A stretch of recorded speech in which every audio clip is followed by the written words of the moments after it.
Dear colleagues, good morning. We'll start our weekend day, and I invite to the microphone Colonel Viktoria Kushnir, and then we will have Andriy Zadubinnyi, Colonel Andriy Zadubinnyi via Skype from the ATO zone. Good morning, dear participants. Happy to see you. At our briefing, the servicemen of the military forces of Ukraine continue to assist people who live in the ATO area. The civil cooperation, civil military cooperation group from Tactic Group Mariupol carries out systemic works on repairs of the water supply pipelines near the contact line in Labadynsky, Berdansk, and Sopina. In 2014-2015, the water supply pipelines were damaged during mortar and artillery shellings carried out by the illegal band formations, and the representatives of the Ukrainian servicemen jointly with the repair teams of the water supply company from Mariupol organized coordinated work, and while the Cyprus provided safety of this work, the United Center of Civil Military Cooperation in Mariupol maintains continuous reception of appeals from citizens, and during only 1 week, 50 residents applied there, and some more 30 people called by phone. Mainly people ask how to get to the ATO center. Besides that, the United Center had carried out the meeting with chaplains, the representatives of 4 confessions working with the servicemen in the ATO area, discussed the coordination of their service work with soldiers and military men.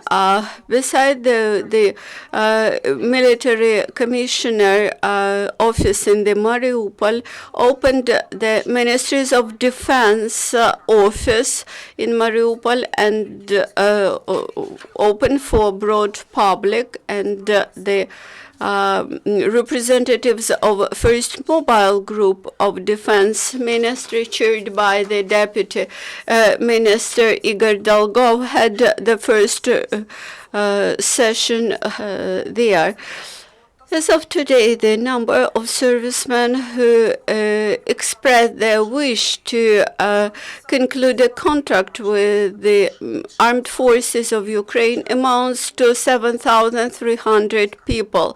The biggest number, the average number of servicemen who serve by contract in the military forces of Ukraine is planned to raise up to 70% of the common rank. The priority will be given to the staffing of the lowest positions, soldiers, which actually define the combat capacity of the military units. During the last week, the commissions of the Ministry of Defense awarding the status of the ATO participants awarded the status to 8,889 people. As of today, the status of the ATO participant was awarded to 117,354 people. We continue to, the government continued to pay bonuses to those servicemen who participate in the anti-terrorist operation. As of today, those payments amount to 111 million point 5 million hryvnia. And thus, from February 2015, the amount of paid fees for those who participate in the combat activities amounts to 106 million, and they were paid to 23,606 servicemen.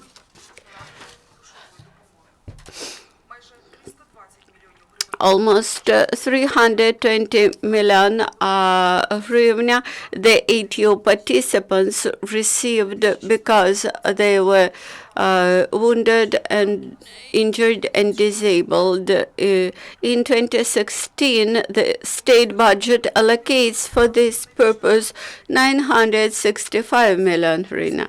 The Ministry of Ukraine has issued a decree on the eternal commemoration the killed heroes to the staff of military regiments of the armed forces of Ukraine. In line with this order, the military regiments had received 331 names to the lists of the servicemen forever. The repair brigades of the military forces and state military enterprises continue repairs and overhaul of the military machinery and equipment. This week, 274 units of the military machinery and equipment were repaired, and in general, from beginning of the ATO, special repair brigades revived almost 43,361 military equipment and machinery. With this, I would like to give the floor to Colonel Andriy Zadubinnyi, who will inform you about the situation in the ATO area. We very attentively listened to the dynamics in the ATO area during the last 3 days. Can you hear me? Do you have connection? Yes. In the ATO area, pro-Russian militants continue to violate the ceasefire regime and provoke Ukrainian armed forces using specifically mortars of 120 millimeters caliber. The operational data proves that illegal band formation members had received an order to open fire on Ukrainian positions and to use mortars of 82 and 120 millimeters caliber. Implementing this order, the terrorists continue to open more intensive mortar fire on Ukrainian positions. On February 12th, they continued shelling. The most tense situation was near Krasnogomerka. Here, the occupants opened fire upon our positions from mortars, big caliber machine guns, and snipers. Also, they shelled Krymska, Piske, Novozvaryevka, Talakievka, and Mayorska. Only near Marienka, the enemies 22 times shelled Ukrainian positions. Then they used grenade launchers and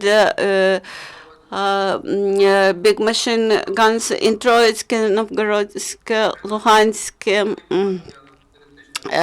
On February 13th, in the ATO area, Russian occupants shelled our positions near Donetsk and Mariupol. They continued mortar shellings near Zaitsev and Mayorsk. Here they used mortars of 182 millimeters caliber. Also, they shelled our positions near Верхнеторецке, Pavlopol, near Marienka. That day, they again shelled our positions from grenade launchers and small arms. They used big caliber machine guns and mortars near Opatnepisky, Troitske. On February 14th, they continued shellings from mortars.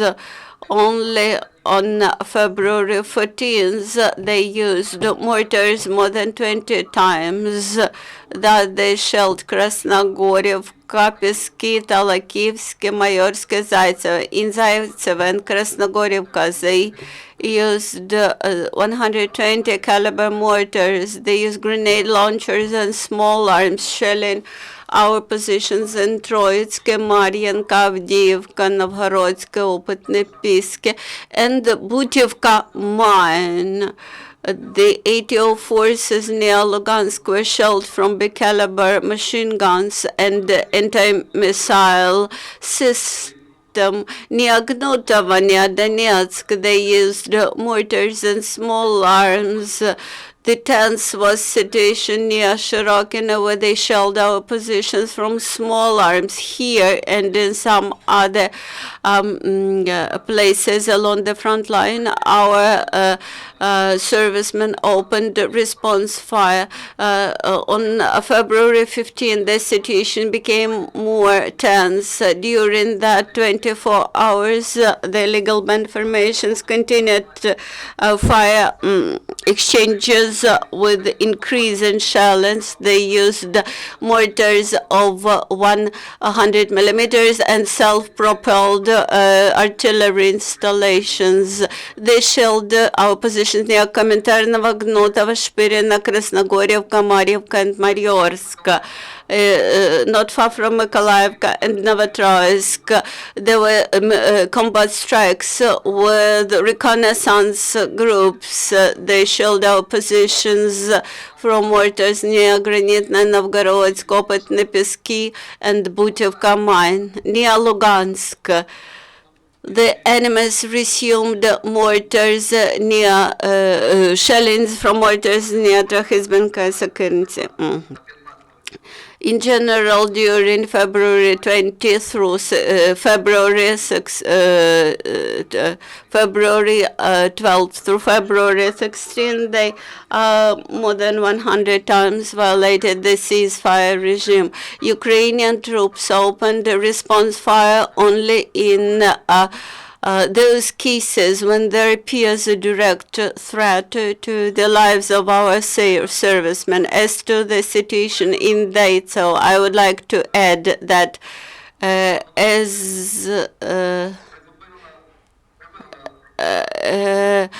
the last week, the checkpoint and passage point is suspended because of continuous challenge. As of today, we have no intention to resume its work because the situation is not quite there. Today's night, the bandits opened shellings of our positions in Marienka 6 times, and in particular around the Marienka checkpoint open for civil population. And today we very seriously think about closing this checkpoint. Thank you for your attention. Thank you, Victoria. Thank you, Andriy, and see you on Friday. Dear colleagues, our next press event will be at 10 o'clock sharp. Thank you.